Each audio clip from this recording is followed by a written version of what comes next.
दोस्तों करीब 1 साल पहले की बात है।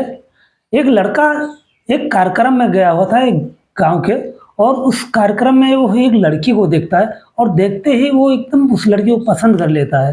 परिवार की एक महिला होती है, उससे वो कहता है, "इस लड़की को देखो कितनी खूबसूरत है।" और वो जो महिला होती है, वो उससे मज़ाकिया अंदाज में पूछती है, "क्या तुम्हें ये लड़की पसंद है? तुम्हारी शादी करवा दें?" लड़का जो होता है वो शर्मा करके वहाँ से चला जाता है। वो जो औरत होती है वो समझ जाती है कि ये लड़की उसको बहुत पसंद है। दोस्तों, उस लड़के का खुशी का ठिकाना तब नहीं होता जब उसी लड़की का रिश्ता उसके घर आता है और फिर वो सपने अपने बुनने लगता है कि कब मेरी शादी होगी और कब मैं उसको अपने घर देखूँगा। दोस्तों, दोनों ही परिवार बैठते हैं और बैठने के बाद शादी का दिन तारीख निकालने लगते हैं। दिन निकल के आता है अप्रैल 2025। लेकिन दोनों परिवार फिर एक बार सोचते हैं, कहते हैं नहीं 1 महीना तो बहुत ज़्यादा हो गया, क्यों ना इसको 1 महीना और पहले किया जाए। और फिर जो दिन निकाला जाता है वो होता है 7 मार्च 2025। अब दोनों की शादी तय हो जाती है और शायद शादी तय होने के बाद दोनों की धूमधाम से शादी होती है। लड़का इतना खुश होता है दोस्तों कि वो जब घुड़चढ़ी होता है तब भी डांस करता है और बारात विदा हो तो तब भी डांस करता है। घर पे वहाँ लड़की के घर जाने के बाद वहाँ भी डांस करता है। लड़की को विदा करके लाता है तब भी डांस करता है। लड़का बहुत खुश था क्योंकि उसको अपनी मनपसंद दुल्हन जो मिल गई थी। अब दोस्तों लड़की की विदाई होती है और उसके बाद वो अपने घर ससुराल आ जाती है। लड़का और लड़की जब सुहाग रात मनाने के लिए कमरे में जाते हैं और सुबह होती है, सुबह लगभग 9 मार्च को लगभग साढ़े 7-8 बजे के करीब पता ये चलता है कि दूल्हा और दुल्हन की दोनों की मौत हो चुकी है। जैसे ही ये खबर बाहर निकलती है, तो लोग सोचने पे मजबूर हो जाते हैं कि जो लड़का इतनी बेसब्री से इंतज़ार कर रहा था उस लड़की का, जो उसे इतना पसंद थी, और दोनों की मौत का कारण क्या हो सकता है? अब दोस्तों लड़की के घर वालों को पता चलता है, उनका भी रो-रो कर बुरा हाल हो जाता है। अब दोस्तों दोनों की लाश पोस्टमार्टम के लिए जाती है और लोग ये जानने में एकदम प्रयासरत हो जाते हैं कि इन दोनों की मौत का कारण क्या हो सकता है। और लोग सोचने समझने में असमर्थ हो जाते हैं कि इनकी मौत हुई तो कैसे हुई। और उसके बाद दोस्तों जानने का प्रयास करते हैं कि इनकी मौत हुई कैसे। नमस्कार दोस्तों, आप देख रहे हैं अपराध की खोज। मैं हूं बीके मौर्य। अगर आप हमारे चैनल पर नए हैं तो चैनल को सब्सक्राइब कर लीजिए, वीडियो को लाइक कर दीजिए और बढ़ते हैं वीडियो में आगे। दोस्तों, उत्तर प्रदेश का एक जिला है अयोध्या, और अयोध्या जिले के अंतर्गत एक थाना लगता है कैंट, और कैंट थाने के अंतर्गत एक मोहल्ला लगता है शहादतगंज, और शहादतगंज के अंदर एक मुरावन टोला होता है। वहाँ की ये घटना है दोस्तों। मुरावन टोला में एक लड़का होता है जिसका नाम प्रदीप होता है। उसका जो बड़ा भाई होता है उसका नाम प्रेम होता है, और वो उसकी 2 बहनें होती हैं, और उसका जो पिता होता है वो 2 साल पहले उसकी मौत हो जाती है। दोस्तों, एक क गाँव के फंक्शन में ये गया हुआ था प्रदीप जो नाम का लड़का होता है, और वहाँ पे जाने के बाद उसको एक लड़की पसंद आती है और अपने परिवार की एक औरत से कहता है कि देखे ना, ये लड़की बहुत खूबसूरत है। और मज़ाकिया अंदाज में वो जो औरत होती है वो कहती है, "क्या तुम्हारी शादी इससे करवा दें?" वो लड़का शर्मा के चला जाता है। और जब यही बात उस लड़की से पूछा जाता है, क्योंकि उस लड़की की नज़र में भी वो लड़का आता है और लड़की भी उसको देखकर पसंद कर लेती है। तब जब उस लड़की से वो बात किया जाता है तो वो भी शर्मा कर चली जाती है। लोगों को ये समझ में आ गया था दोनों ने एक-दूसरे को पसंद कर लिया है, और बातचीत आगे बढ़ती है, शादी की बात आगे बढ़ती है दोस्तों।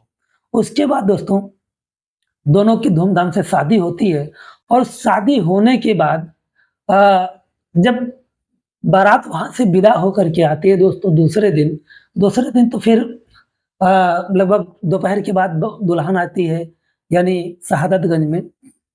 और उसके बाद अ, पूजा पाठ होता है, रात का जो भी कार्यक्रम होता है वो होता है।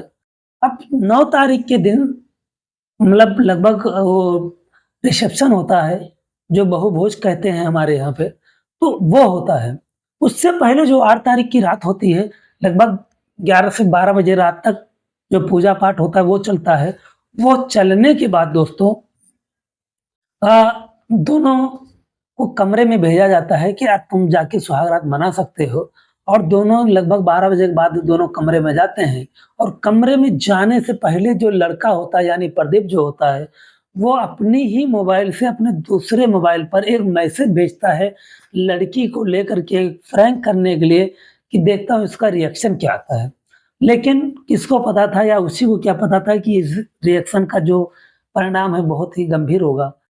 जैसे वो अंदर जाता है, उस लड़की को दिखाता है कि ये देखो ये क्या है? ये लड़का कौन है जो मेरे मोबाइल पर तुम्हें लेकर के मैसेज भेजा है? तुम्हारा किससे क्या चक्कर चल रहा है, क्या नहीं चल रहा है? तुम मुझे बताओ। लड़की परेशान हो जाती है, हैरान हो जाती है। वो ना करती है लेकिन लड़का मानने को तैयार नहीं होता है, लेकिन हकीकत क्या था वो तो लड़का जानता था। अब दोस्तों लगभग 12 से और 3 बजे के बीच में यही प्रोग्राम चलता है। अब उस 3 बजे के बीच में क्या होता है, क्या नहीं होता है, लेकिन लगभग 3 बजे के करीब वो जो लड़का होता है, वो अपनी दुल्हन का गला दबाकर हत्या कर देता है। और उसके बाद दोस्तों वो बैठ के सोचता रहता है, और लगभग 1 घंटे सोचने के बाद शायद उसको लगा हो कि मैंने बहुत गलत किया, अब तो मेरी ज़िंदगी बर्बाद है। मेरी जो बाकी बची-खुची ज़िंदगी है, वो जेल में कटेगी। अब दोस्तों वो उसको और कुछ नहीं सोचता, वो भी उस कमरे में लगे हुए पंखे में खुद को फंदे से लटका देता है और उसकी भी मौत हो जाती है दोस्तों। सुबह लगभग 6 बजे करीब था, जो उसका दूल्हे का बड़ा भाई होता है, वो आके दरवाजे को नॉक करता है, और 2 से 3 बार नॉक करने के बाद उसको आवाज़ लगाता है, "अरे छोटे, सुबह हो गई है, अब तू उठ जा और मैं जा रहा हूँ सब्ज़ी मंडी सब्ज़ी लाने के लिए। आज तेरा रिसेप्शन पार्टी है, तमाम सारे मेहमान आने वाले हैं। अब जल्दी से उठ जा और काम धंधा सँभाल, और मैं मंडी जा रहा हूँ।" जो दूल्हे का भाई होता है वो इतना कह कर के और वहाँ से चला जाता है।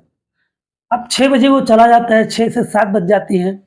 अब जो घर की औरतें होती हैं, वो धीरे-धीरे कानाफूसी करने लगते हैं एक-दूसरे के, कि लगता है ये दोनों इतने जो इन दोनों का इतने दिनों का इंतज़ार था वो खत्म हुआ है, आज इतना ये आसानी से निकलने वाले नहीं हैं। एक-दूसरे से मज़ाकिया अंदाज़ में मज़ाक करते हैं और कानाफूसी करती हैं मज़ाक के तौर पर। दोस्तों 7 बज गया, 7 से साढ़े 7 बज गया, लेकिन अब लोग धीरे-धीरे परेशान होने लगे कि ये दोनों कब तक सोएँगे। अब जब ये सारी चीज़ें होती हैं, तो उन्हीं के घर की एक लड़की जो होती है, वो सोचती है कि ये दोनों ऐसा क्या कर रहे हैं कि ये दोनों दरवाज़ा नहीं खोल रहे हैं। वो लड़की क्या करती है कि पीछे खिड़की से वो जाकर झाँकती है, और जब वो झाँकती है तो अंदर का नज़ारा वो देखकर एकदम हैरान हो जाती है। वो देखती है कि जो दुल्हन है, वो एकदम बेसुध अपने बेड पर पड़ी हुई है, और जो दूल्हा है, वो पंखे में फंदे लगाकर लटका हुआ है। उसकी चीख जो है इतनी ज़ोर से निकलती है कि वो घर के दीवार से बाहर वो जिसकी चीख सुनाई देती है। जब दूल्हे की माँ होती है, वो सुनती है, तो उसका रो-रो कर बुरा हाल होता है। जो दूल्हे के बहनें होती हैं, उसका रो-रो कर बुरा हाल हो जाता है। चाहे वो दूल्हे की फूआ हो या जितने भी नात रिश्तेदार आए हुए थे, उनका सबका रो-रो कर बुरा हाल होने लगता है। जो आस-पड़ोस के लोग होते हैं, वो सोचते हैं जिस घर में अभी तक गीत गौनाई का काम चल रहा था, गीत गाए जा रहे थे, हँसी-मज़ाक का माहौल था, अ, ब बाजे बज रहे थे, उस घर में अभी चीखे की आवाज़ निकल रही है, आज चीखों की आवाज़ आ रही है। जो आस-पड़ोस वाले होते हैं, वो भी दौड़ कर आते हैं। देखते हैं तो वहाँ का नज़ारा, दरवाज़ा तोड़ा जाता है, और पुलिस को भी खबर लग जाती है, कैंट थाने की पुलिस को भी खबर लग जाती है। पुलिस भी वहाँ से चल देती है। तब तक ये लोग दूल्हे और दुल्हन को लेकर के नज़दीकी हॉस्पिटल पहुँचते हैं, और वहाँ पे डॉक्टर को दिखाते हैं और कहते हैं, "डॉक्टर साहब, जितना भी पैसा लगे हम लोग लगाने को तैयार हैं, बस आप इनको बचा लीजिए।" डॉक्टर जो होते हैं, वो दूल्हा और दुल्हन की नब्ज़ होती है वो टटोलते हैं, और नब्ज़ टटोलने के बाद डॉक्टर कहते हैं कि अब इसका कोई फ़ायदा नहीं है, ये दोनों अब इस दुनिया में नहीं रहे।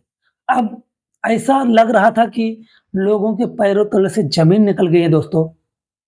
अब तो और रोना-पिटना और चालू हो गया था।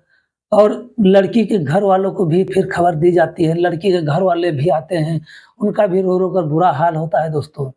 अब पुलिस जो होती है वो लाश को अपने कब्जे में लेती है, लाश को पोस्टमार्टम के लिए भेज दी जाती है। अब पोस्टमार्टम में ये खुलासा होता है कि जो दुल्हन होती है, उसकी जो हत्या होती है वो गला दबाकर होती है, लेकिन जो दूल्हा होता है, उसकी मौत जो होती है वो फंदे से लटकने की वजह से होती है। अब लोग अंदाज़ा यही लगा सकते हैं या पुलिस यही अंदाज़ा लगाई कि इन दोनों के बीच में जो मोबाइल बरामद हुई थी दूल्हे की, उसमें वो जो मैसेज पुलिस देखती है, उस मैसेज के ज़रिए ये अंदाज़ा लगाया जाता है कि दूल्हे ने प्रैंक किया होगा और दुल्हन का जो कोई पास्ट रहा होगा, वो सच जो है दुल्हन डर से कबूल दी होगी और इसकी वजह से जो दूल्हा है, वो उसकी गला दबाकर हत्या कर दिया और उसके बाद खुद को भी अपनी जीवन लीला समाप्त कर दी। अब जो दूल्हे का बड़ा भाई होता है, वहीं पास में जो शमशान घाट होता है, वहाँ पर एक ही चिता लगाई जाती है और दोनों को दूल्हा और दुल्हन को एक ही चिता पे रखा जाता है और जो दूल्हे का बड़ा भाई होता है, जिसका नाम दीपक होता है, वही इन दोनों को मुखाग्नि देता है, क्योंकि और कोई तो देने वाला था नहीं, तो इसलिए दूल्हे का जो बड़ा भाई होता है, वही इन दोनों को मुखाग्नि देता है। अब दोस्तों, इन दोनों के बीच में क्या हुआ, ये तो उन दोनों के साथ में समाप्त हो गया। लेकिन यहाँ पर आपको सीखने के लिए ये बहुत बड़ी चीज़ है कि कभी किसी के साथ में ऐसा मज़ाक नहीं करना चाहिए, जो कि किसी या अपने ही ज़िंदगी और मौत पे बनाए दोस्तों। अगर वो लड़की पास्ट में कुछ की भी थी, तो उसके पास्ट में उसको जाना चाहिए था, वो उसके पास्ट में रह देना चाहिए था।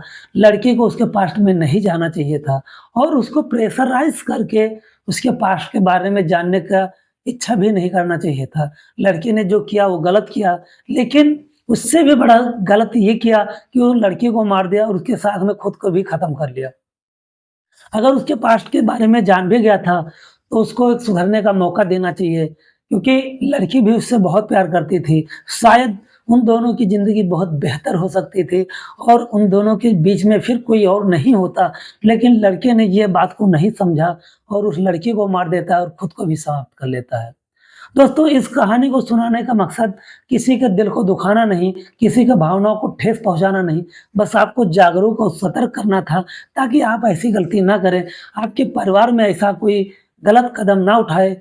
और मिलते हैं किसी नेक्स्ट वीडियो में, किसी नेक्स्ट स्टोरी के साथ में। तब तक के लिए जय हिंद, जय भारत, नमस्कार।